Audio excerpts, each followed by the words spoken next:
тыңдармандар, сіздермен ақпарат айдынында мен Әлия Нұркенқызы.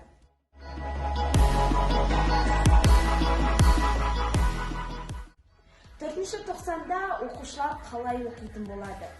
2020-2021 оқу жылының 4-ші тоқсанында республиканың барлық өңірлерінде балалар санын 25 адамнан асырмай дәстүрлі форматта оқуға рұқсат берілді.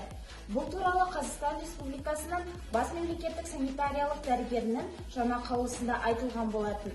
Жаңа қаулыға сәйкес 2020-2021 оқу жылының 4-ші тоқсанында республиканың барлық өңірлерінде контингенті 300 оқушыға дейін қалалық және де ауылдық мектептерде сыныптарда балалар санын 25 адамнан асырмай дәстүрлі форматта оқытуға рұқсат етілді.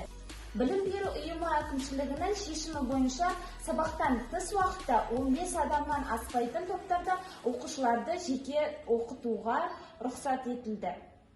Тәуекелі төмен және орташа аймақтарда, яғни жасыл және де сары аймақтардағы өңірлерде орналасқан жалпы білім беретін мектептерде барлық сыныптардың оқушылары үшін сыныптардағы балалар санын 25 адамнан асырмай аралас форматта оқытуға рұқсат етілді. Тәуекелі жоғары аймақта, яғни қызыл аймақта орналасқан өңірлерде жалпы білім беретін мектептерде 1-ші сыныптан бастап 5-ші сыныпты қоса алғанда халықаралық мектептерде 1-ші сыныптан бастап 7-ші сыныпты қоса алғанда мектеп алды сыныптарының оқушылары үшін сыныптардағы балалар санын 25 адамнан асырмай аралас форматта оқытуға рұқсат етілді.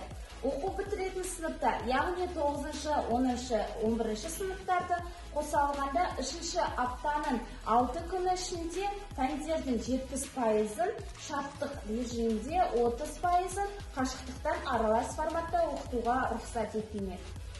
Осы және өзге де тақырыптағы мәліметтерді білгілеріңіз келсе, біздің кітапханаға келіп, мерзімді басылымдардан толығымен ақпарат ала аласыздар.